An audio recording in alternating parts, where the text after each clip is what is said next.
बिस्मिल्लाहिर्रहमानिर्रहीम अस्सलाम वालेकुम। मैं जलील खान कुलाची, आप मेरे यूट्यूब चैनल देख रहे हैं। गुजरे वाला आज की वीडियो में दो तीन चीज़ें इंतहाई अहम हैं, उसके ऊपर हम डिस्कस करेंगे। एक तो बारहा वीडियो में मैं आपके साथ ये चीज़ जिक्र कर चुका हूँ, क्योंकि बारहा खान साहब ने अपने सोशल मीडिया और डिजिटल प्लेटफॉर्म के ऊपर खिताबात किए हैं और उनमें अक्सर खान साहब ने मुज़ाकरात के हवाले से बात की है कि मैं मुल्क की बेहतरी के लिए, अपने वतन की बेहतरी के लिए, अपने लोगों की बेहतरी के लिए ताकतवर हलकों के साथ, अथॉरिटीज के साथ बात करने के लिए तैयार हो। जबकि दूसरी साइड के ऊपर खामोशी थी, कोई जवाब नहीं दिया जा रहा था। हाँ, हुकूमत की जानिब से जो हुकूमती नुमाइंदे हैं उनकी जानिब से जवाब दिया जा रहा था, जबकि जो ताकतवर हलके हैं, जो अथॉरिटीज हैं, उनकी जानिब से जवाब नहीं दिया जा रहा था। तो बिल-आखिर उनकी जानिब से, आर्मी चीफ साहब की जानिब से जवाब आ गया है।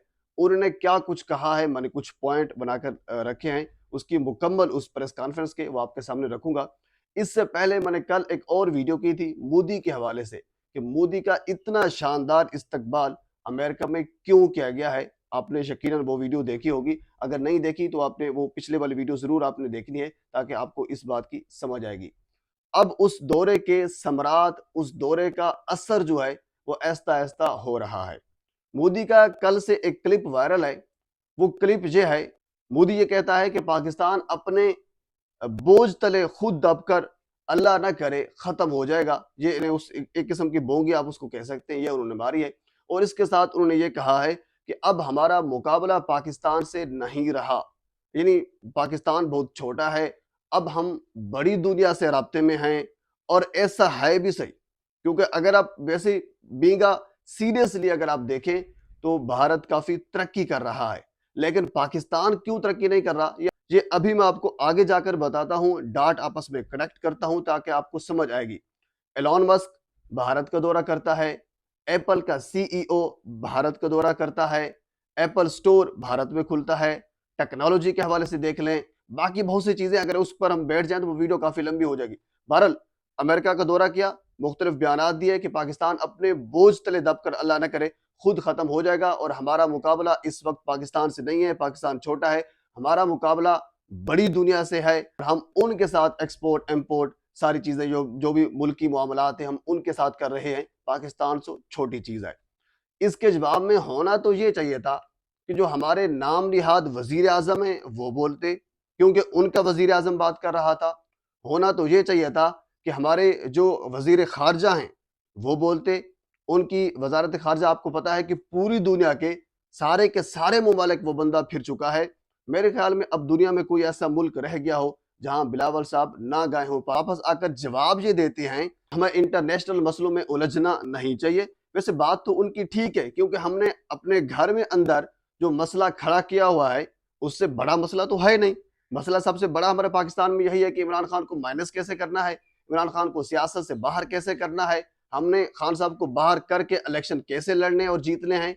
मेरे ख्याल में इलेक्शन तकरीबन कोई आई थिंक को 45 से 50 अरब रुपया लग जाता है। बजाय इसके कि पाकिस्तान की आवाम का ये पैसा ज़ाया करने की बजाय आप नॉमिनेट कर दें, ये हमारा वजीर आजम होगा अगला, ये हमारा वजीर खारजा होगा, ये दाखिला होगा, ये सारी चीज़ें नॉमिनेट कर दें, बात खत्म हो जाएगी। कि बजाय इसके पाकिस्तानी कौम का आप पैसा ज़ाया करें। बहरहाल जो मैं बात कर रहा था कि होना तो ये चाहिए था कि पाकिस्तान की हुकूमती बंदों को, हुकूमती वज़रा को उसका जवाब देना चाहिए था, लेकिन किसी ने कुछ नहीं बोला।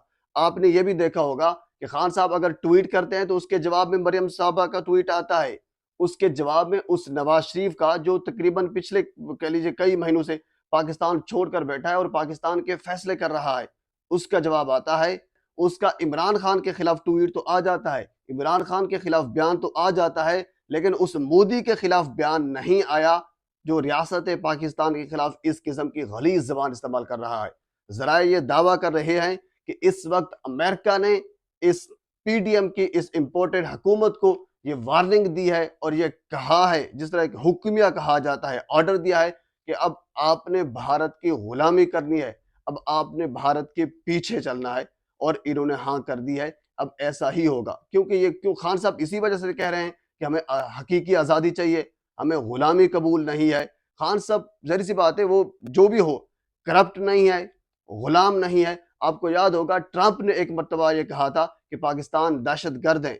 अच्छा, मैं बाय द वे बात ये भूल रहा था, अमेरिका ने और भारत ने अब मोदी की मुलाकात के बाद एक मुश्तरका एलामिया जारी किया है, और वो एलामिया ये है कि पाकिस्तान में दहशतगर्द हैं, पाकिस्तान में दहशतगर्द तंजीमें हैं, पाकिस्तान में दहशतगर्द लोग हैं, उनको ख़त्म करना होगा। ये एलामिया जारी हुआ है। आपको याद होगा ट्रंप ने एक मर्तबा कहा था कि पाकिस्तान में दहशतगर्द हैं, पाकिस्तान में तंजीमें हैं दहशतगर्द। तो उसके जवाब में खान साहब ने फ़ौरन ट्वीट किया था और यह कहा था कि आप हमें ये कैसे कह सकते हैं? हमने 80,000 लोगों की जानें गंवाई हैं आपकी खातिर।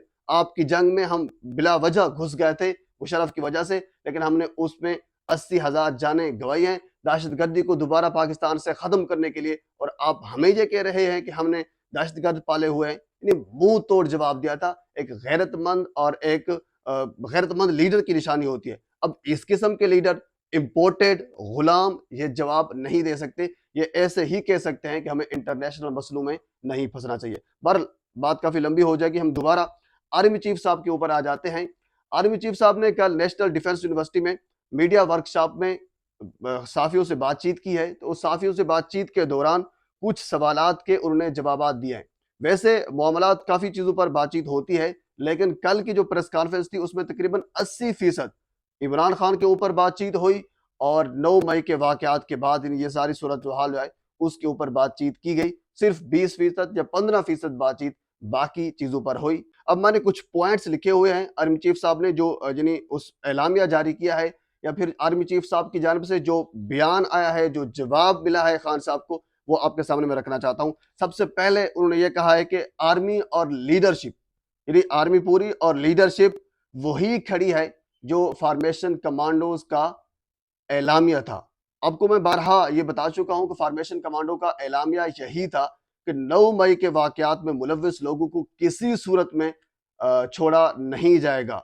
और ये भी कहा था फॉर्मेशन कमांडो के एलामिया में कि खान साहब के खिलाफ सबूत मौजूद हैं, एविडेंस मौजूद हैं, उन तमाम चीज़ों को मद्देनजर रखते हुए कार्रवाई की जाएगी और कार्रवाई मिलिट्री कोड के अंदर होगी।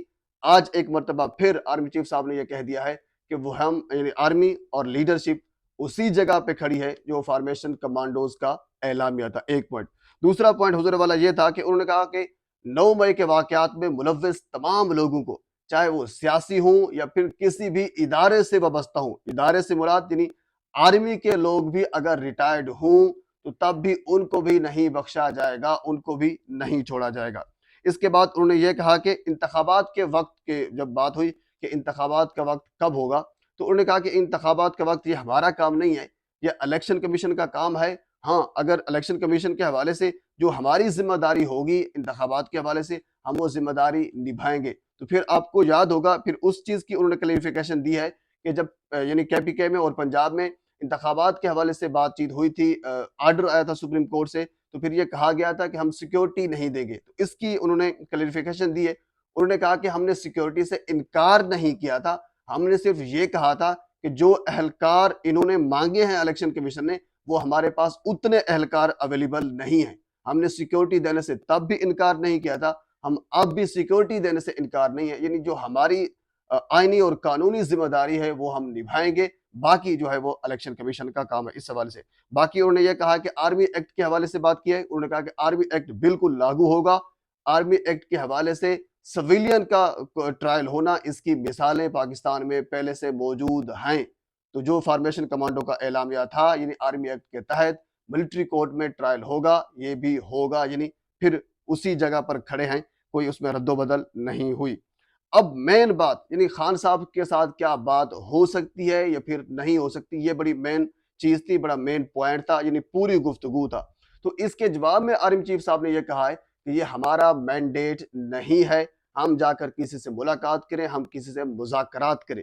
उन्होंने कहा कि वजीर आजम से आर्मी चीफ मिलता है, ज़ाहिर सी बात है वो चीफ एग्जीक्यूटिव होते हैं, मामलात मुल्क की सिक्योरिटी के हवाले से तय करने होते हैं, तो उनसे वो मिल सकता है। बाकी ये हमारा मैंडेट नहीं है, हम जाकर किसी से मिलें, किसी के मुज़ाकरात करें, ये हमारा यानी वो कह लीजिए कि हमारी डोमेन से बाहर है, ये किसी और का काम है। यानी ये उन्होंने किसी और के गले में डाल दिया कि ये हमारा काम है ही नहीं। या आप यूँ कह सकते हैं कि दूसरे अल्फाज में कि उन्होंने मुलाकात करने से वाज़ेह तौर पर इनकार कर दिया है। जबकि खान साहब बारहा ये कह चुके हैं कि मैं आर्मी चीफ के साथ मिलने के लिए तैयार हूँ, मुज़ाकरात करने के लिए तैयार हूँ, पाकिस्तान की बेहतरी के लिए, अवाम की बेहतरी के लिए तैयार हूँ। बहरहाल उसके जवाब जो है वो आर्मी चीफ साहब की जानिब से आ चुका है। वाज़ेह तौर पर यही बयान आया है कि मुज़ाकरात अब नहीं हो सकते, बातचीत अब खान साहब के साथ नहीं हो सकती। इससे पहले कल की वीडियो में आपके साथ ये शेयर कर चुका हूँ कि हामिद मीर ने जो इंकशाफात किए हैं कि अब ईद के बाद जो होगा, आप जनरल ज़िया के दौर को भूल जाएँगे। ये कल की वीडियो में मैं आपके साथ ये सारी चीज़ें डिस्कस कर चुका हूँ। बहरहाल अगर मज़ीद डिस्कस करूँगा तो वीडियो काफ़ी लंबी हो जाएगी। एक मर्तबा फिर आपसे गुज़ारिश है कि मेरे चैनल को सब्सक्राइब कर दें ताकि आने वाली हर इन्फॉर्मेटिव वीडियो आप तक पहुँच सके। अल्लाह हाफ़िज़।